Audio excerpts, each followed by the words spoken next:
मेरे पास कोड है तो आई एम नॉट श्योर कि क्या एग्जैक्ट मैं कभी गया नहीं कोड है उसका कोड लाइक उसके दरवाजे पे code All right, we begin the tour here today on East Carson Street. East Carson was named a Great American Main Street by the National Main Street Association in 1996. Currently, we are south of the Monongahela River, so we are on Pittsburgh's south side. Pittsburgh South.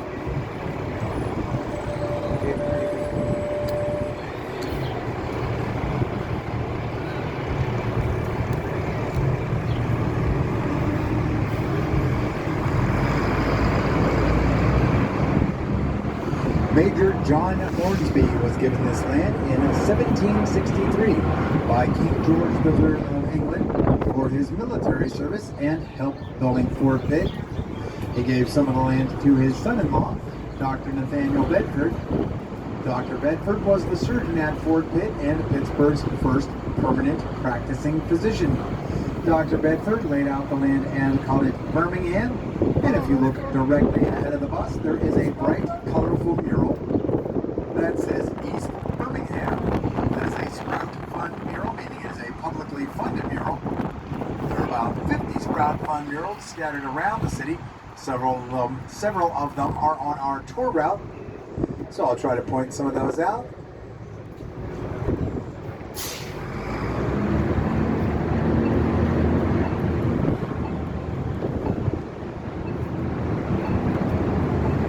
And speaking of murals, there is one approaching on the left. Between the buildings, you can see the pink edge of that one. As we pass that mural, if you look down the alley, you will see a Ninja Turtle. Cowabunga, dude.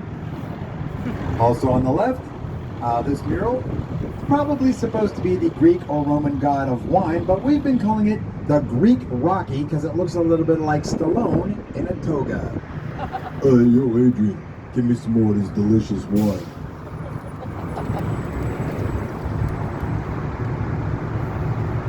थोड़ा बीच centre में One of the things I like to point out around the city, people say, oh, how old are some of these buildings? Well, if you look ahead of the bus, slightly to the left, right above the street sign, just to the right of La Palapa, the top arch at the top of that building, it says 1892. That's not the address, that's the year the building was constructed. Now, the oldest ones I've seen on our tour are 1880. And at this spot, I also like to talk about the ethnic heritage of Pittsburgh. The biggest ethnic group in the city is going to be German, followed not far after by Irish, and then Italian, and then African American, and then a lot of various Slavic ancestries. Polish is pretty big, and just within walking distance from where we are now, I know there happens to be a Serbian club, a Lithuanian club, a Ukrainian club, and a Slovak club. On the right, this red brick building is a library of the Carnegie Library System of Pittsburgh. And as we pass the library, look above the door. You'll see the words, "Free to the people," etched in the stone. Interesting story about that. When that library opened up in 1908, apparently not everyone understood the concept of a library. A lot of folks checked out their first book and promptly disappeared forever, never to return. As a matter of fact, about a month after they opened that library, they had to shut it back down to restock the shelves and presumably explain to everyone how a library is supposed to work. If you're on this street, East Carson, a lot of people knew that Pittsburgh is very big in making iron and steel. But did you know Pittsburgh was also very big in making glass? Yeah, Pittsburgh used to be known as the glass-making capital of the world. As a matter of fact, back in 1876, there were 76 glass factories in this neighborhood alone. Some of the glass in the headpiece of the Statue of Liberty was made in Pittsburgh. Coming up on the right, there is a Rite Aid. There it is on the right. But it was not always a pharmacy there. The building that was there in 1927 was the Arcade Movie Theater, first movie theater outside of downtown Pittsburgh to offer air conditioning and sound. We are approaching stop 2 anyone would like to hop off at stop 2, just say, stop that bus. No takers. Fatheads on the right was a microbrewery ahead of the current microbrewery trend. It opened up in 1992. In 2004, Maxim magazine said that Fathead Saloon had the 5th best sandwich in the nation, something called the South Side Slopes Headwich. The South Side Slopes is the neighborhood up the hill to your left, and a headwich, well, that meant it was a sandwich roughly the size of a large person's head. This particular headwich had kielbasa and pierogies, sauteed onions and horseradish sauce, all served on a fresh roll from a local bakery. One of my favorite things about Fatheads is one of their video screens is always dedicated to showing people wearing their Fatheads t-shirts at locations around the globe. I've seen pictures of people with a Fatheads t-shirt in Antarctica, pyramids of Egypt, Great Wall of China, you name it. Somebody's probably standing there wearing their Fatheads logo gear. All right, straight ahead of the bus, we're about to cross 17th Street, and you'll notice that the road narrows a bit here. And that's because 17th Street was the original boundary between East Birmingham and Birmingham villages before both were annexed into Pittsburgh in 1872. If you're on this street, East Carson, on a Friday or Saturday night, you might find yourself stuck in bumper-to-bumper traffic, and that's because of all the bars, restaurants, and tattoo shops. But if you look at the style of architecture in this neighborhood, you may realize many of these buildings are in the Victorian row house style, and that's because many of these buildings used to be single-family dwellings. And as such, they have something in the basement that we call the Pittsburgh toilet or Pittsburgh potty. What is the Pittsburgh toilet? That means that in the basement, there's a toilet with no walls around it. Might have a simple tap or tub next to it to scrub up. And that's because in the industrial days of Pittsburgh, people worked very dirty jobs. Steel mills, coal mines, they would come home at the end of a hard work day, filthy dirty. They would enter their house through the basement, use that downstairs toilet and scrub up a little, and by doing that, keep the rest of the house just a little bit cleaner. Some of the dates on the buildings on the left, we have 1885 and 1880.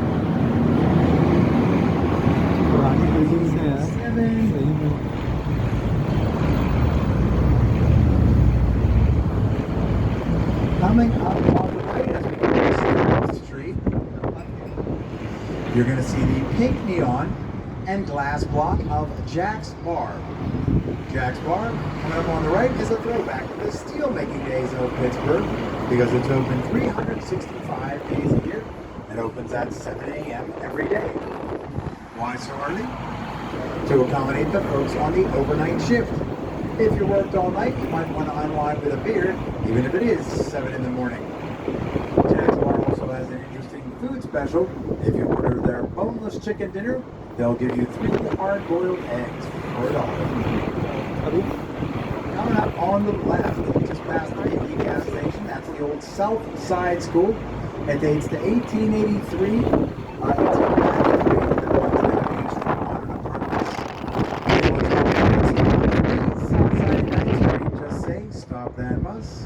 No takers. On the left is Couples Stadium, where the Pittsburgh City schools play soccer and football. Looks like they got a game going on right now.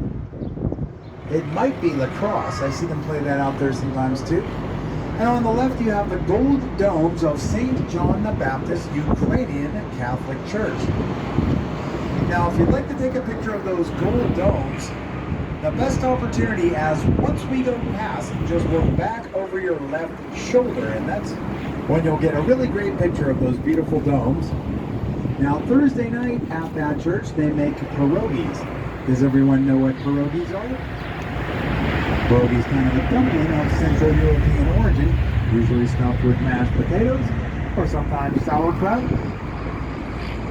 You can get pierogies at a lot of local restaurants, and as you enjoy your pierogies, you may wash them down with a can of beer or pop. And when you pull the tap on your can, you might think of Pittsburgh, because Pittsburgh is home to the original pull tab can.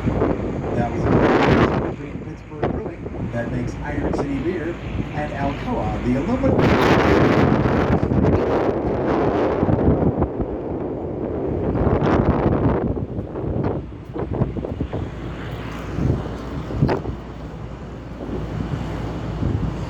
Straight ahead of the bus, that tan-colored bridge going over the street, that is called the Liberty Bridge. It was completed in 1928. If you follow the Liberty Bridge to the right, it will take you into downtown Pittsburgh. If you follow it to the left, it'll take you into the Liberty Tunnel or Liberty Tubes. At a mile long, the Liberty Tunnel is the longest traffic tunnel in Pittsburgh. Last summer, we had a woman on the bus. I said the tunnel was a mile long, and she said, "Is it open at the other end?" I was kind of bewildered, but I said, yes. Otherwise, it would be a garage, I suppose.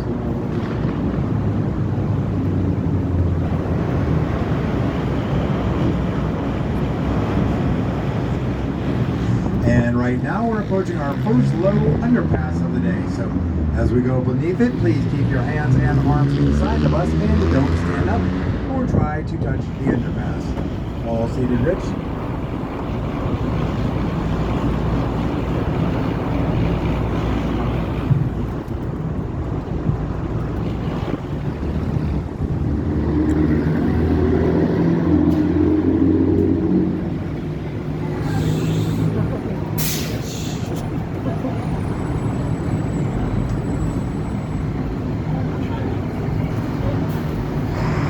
Many folks know that Pittsburgh's nicknames include the Steel City and City of Champions. But did you know Pittsburgh is also the city of bridges? Yeah, we have 446 bridges in Pittsburgh.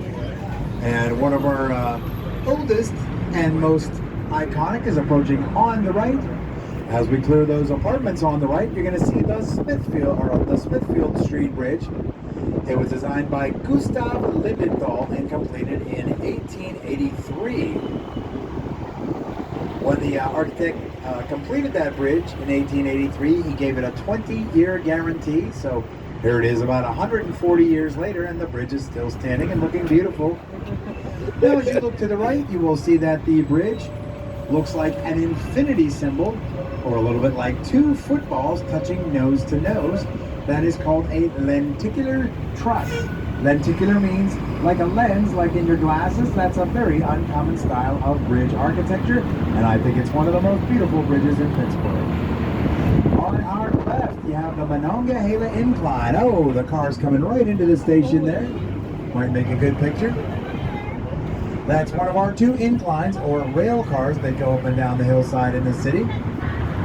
There used to be more than 20 inclines around the city. Now we're down to just two. This one and the other one's coming up very soon. It's a great way to see the city. Take the rail car to the top of the hill and get some great pictures. Coming up on the right is Station Square. It used to be the Pittsburgh and Lake Erie Railroad Station, but now it's the home to modern shops and restaurants, including the Sheraton Hotel, Buca di Beppo Italian, Joe's Crab Shack, and the Hard Rock Cafe. I think we have some folks maybe hopping off at stop 4. You guys can hop off here? All right, so we will stop that bus at stop 4.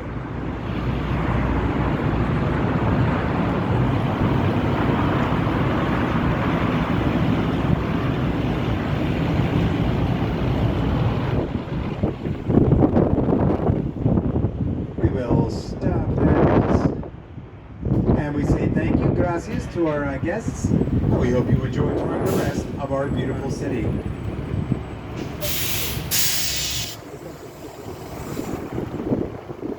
यहाँ से तो सही दिख नहीं रहा।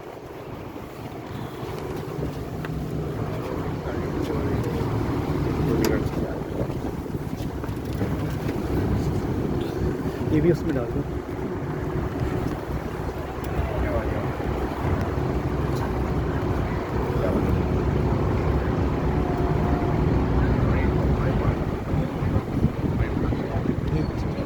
Train है? हाँ, हमने बोलते हैं मालगाड़ी वही है।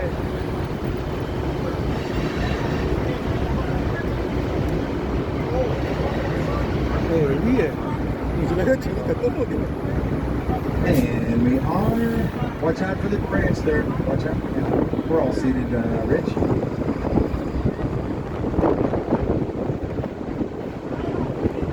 Approaching on the right, we have Highmark Stadium. That's golf course. also the home of Pittsburgh's full contact women's football team, the Pittsburgh Passion. And they have a lot of concerts there. Last year they had a Blues Heritage Festival.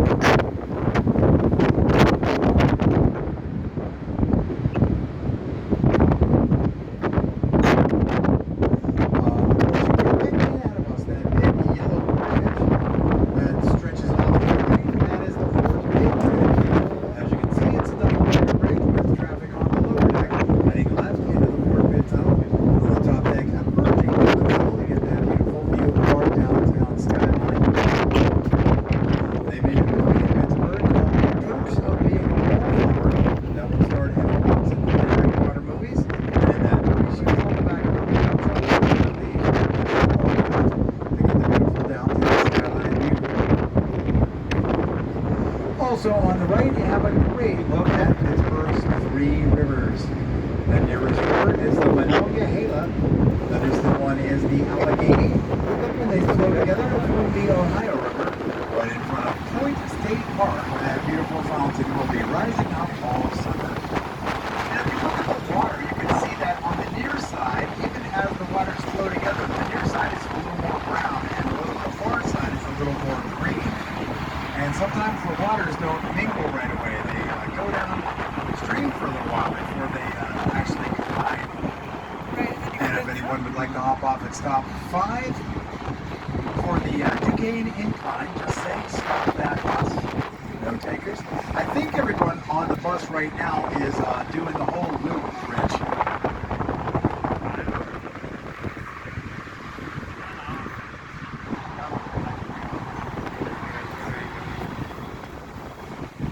See if there's anyone hopping off here.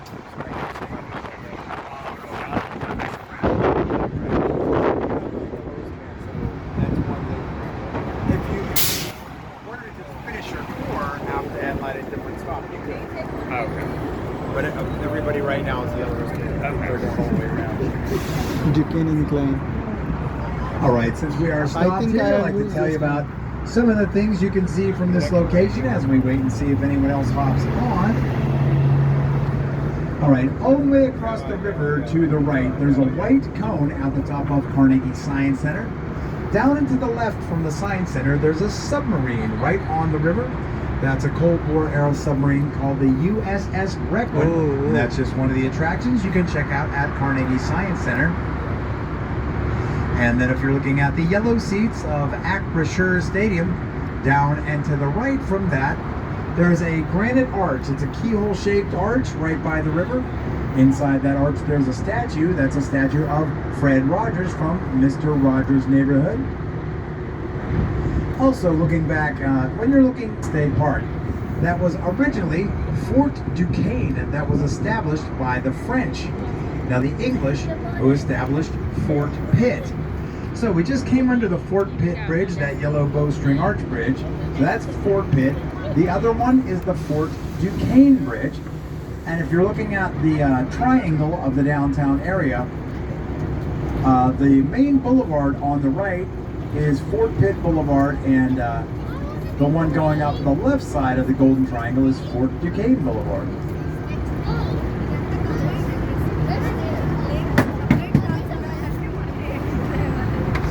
Thank you. Sorry about that.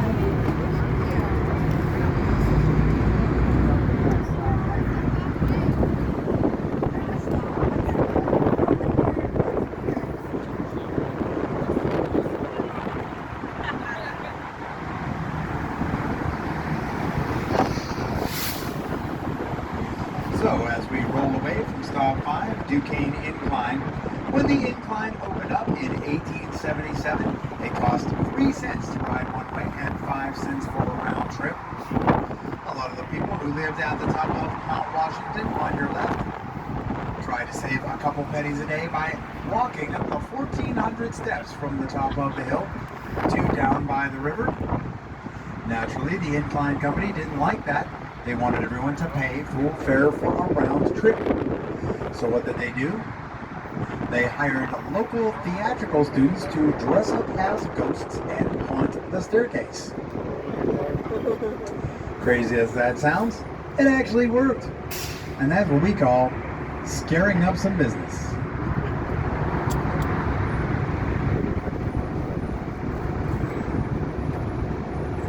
$38 goes from here.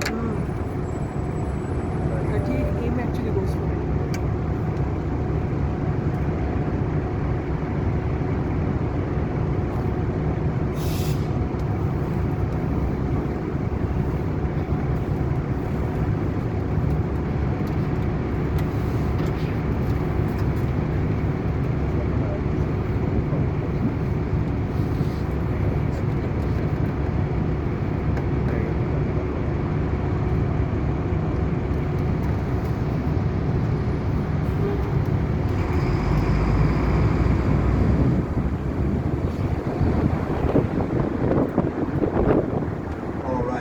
This is not an official part of the tour. I do like to touch upon it.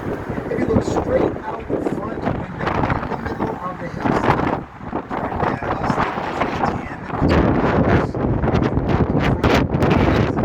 visitors there,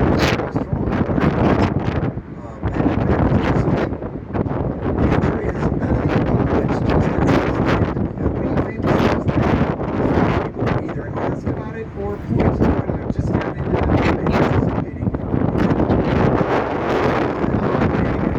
Ohio River, that is one of Pittsburgh's iconic 3 rivers. Well, did you know we have a 4th river in Pittsburgh? It's called the Wisconsin Glacial Flow. It's an aquifer or underground river. It runs about 50 feet beneath the city, and local folks have tapped into it for well water for 150 years. And as long as I was mentioning that no famous people live in that house, we do have some famous folks from Pittsburgh you probably recognize. Some of our most famous include Michael Keaton, Jeff Goldblum, and Christina Aguilera. But by far, one of our most beloved and best known is Fred Rogers from Mr. Rogers' Neighborhood. Fred Rogers was born in nearby Latrobe, Pennsylvania, in 1928. In 1953, he moved to Pittsburgh, and that's when he started working at WQED-TV, the nation's first publicly funded TV station. At WQED that he began his labor of love, Mr. Rogers' Neighborhood. Mr. Rogers' Neighborhood would go on to become the second longest running children's TV show in American history. Does anyone know the longest running kids TV show? Absolutely correct, Sesame Street.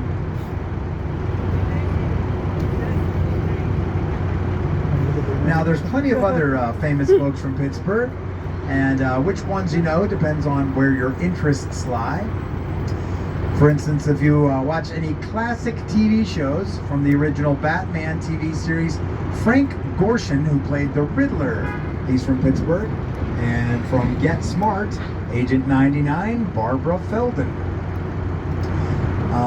If you're like wrestling, you got Olympic gold medal wrestler and WWE wrestler Kurt Angle.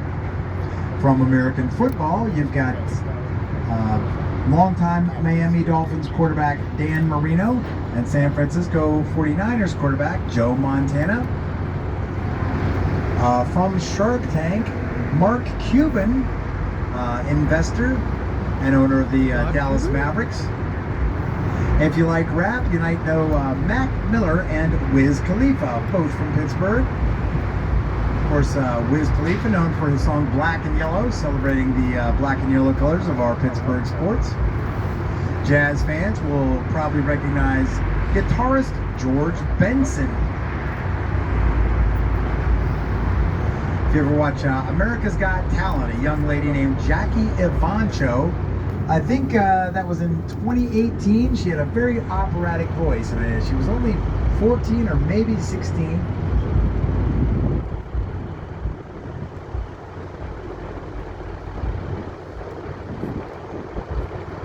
Song and dance man Gene Kelly is from Pittsburgh, known for Singing in the Rain.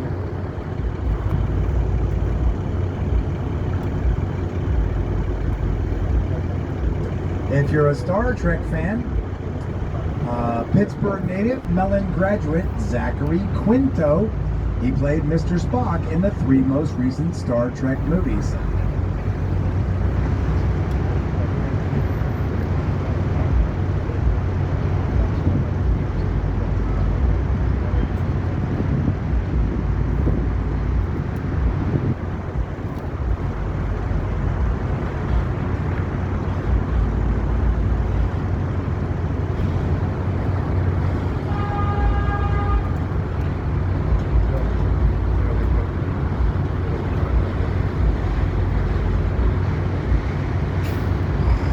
I see some of you all already have your phones out and cameras, but if you do like to take pictures, this is a great time to do it. We're about to cross the west bridge as we do our downtown skyline. Now your best unobstructed view will be out towards the center of the bridge, because as we start across, you have these steel beams in your way. Those will clear up in about 10 or 12 seconds. Describe some of those downtown buildings. Starting on the left side of the skyline, the one with the stair step pyramid on the top is the Gulf Tower, Gulf Oil. The one that says UPMC is the US Steel Building. The one with the pole in the middle is the Highmark Insurance Building. One with a crane on top, that's the BNY Mellon Bank Building. A darker building slanting up and to the left, that's PNC Tower, that's the newest skyscraper in the skyline. The one that looks like a giant glass castle is PPG Place, Pittsburgh Plate Glass. And the one that looks like a stack of coins disappearing behind the glass castle, that's called One Oxford Center. I'll tell you more about several of those buildings as we head into the downtown further on the tour.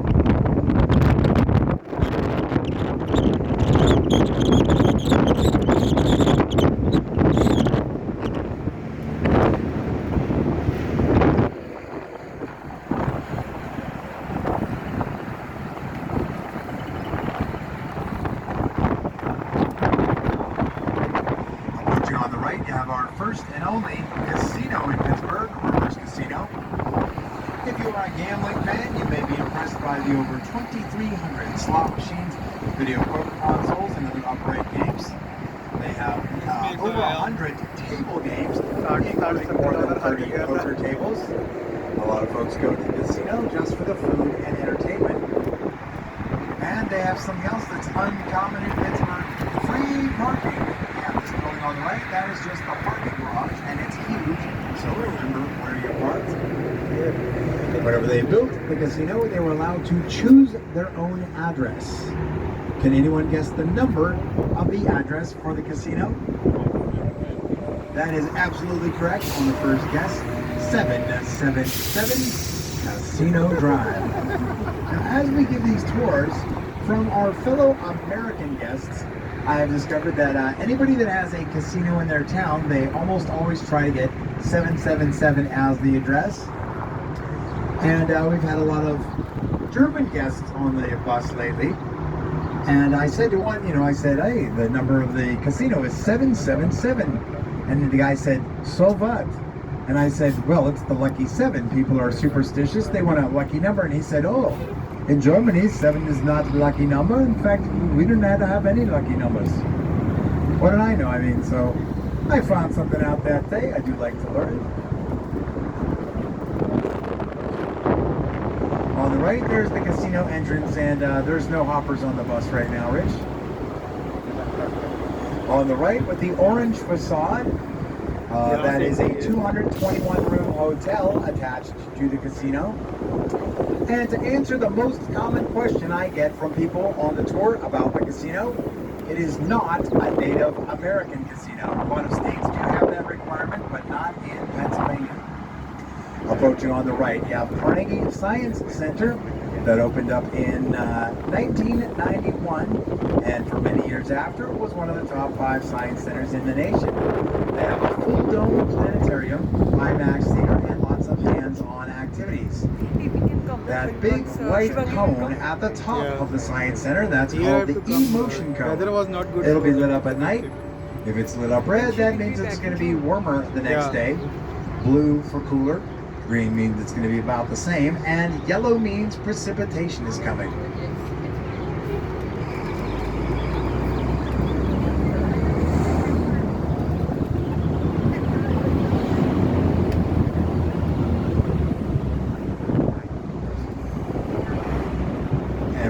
Nobody hopping off at stop 7. On our left, you have Acrisure Stadium. Until recently, it was known as Heinz Field. Either way, it's the home to your 6-time Super Bowl champion Pittsburgh Steelers. The Steelers, as a franchise, date back to 1933, among the oldest in the NFL. The stadium is also home to our University of Pittsburgh Pitt Panthers football team. And coming up this summer, they've got some fantastic concerts. They're going to have Beyonce, Ed Sheeran, and 2 shows by Taylor Swift.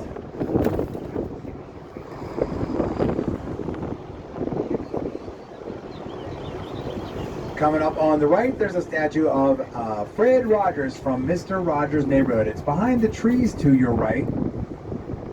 Maybe tough to see. You get a glimpse of the 3 times life-size bronze likeness of Fred Rogers from Mr. Rogers' Neighborhood. On our left, the coppery green statue, that's the former end cap of the Manchester Bridge.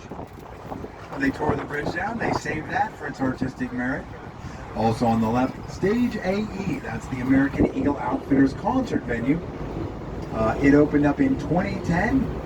They have a lot of concerts scheduled for this summer. Very recently, they had a hard rock band, Coheed and Cambria. On the right, for football fans, the Jerome Bettis Grill 36. Jerome Bettis wore the number 36 as a running back for the Pittsburgh Steelers. And they didn't open up after COVID, but when they were open, they offered a 36-ounce steak. That comes with a side of french fries and a defibrillator. Southern Tier Brewing. Southern Tier started in upstate New York and opened their first satellite operation on Pittsburgh's north side. That place is almost always busy, and it's no wonder because behind us is the Steelers Stadium. And coming up directly ahead of us, you have PNC Park, and that's the home of our 5-time World Series champion, Pittsburgh Pirates. Of the 2 stadiums, the football stadium is bigger, has 68,000 seats. PNC Park ahead of us has 38,000 seats, but they're all great seats because there's no seat in PNC that's more than 88 feet from the field. PNC Park was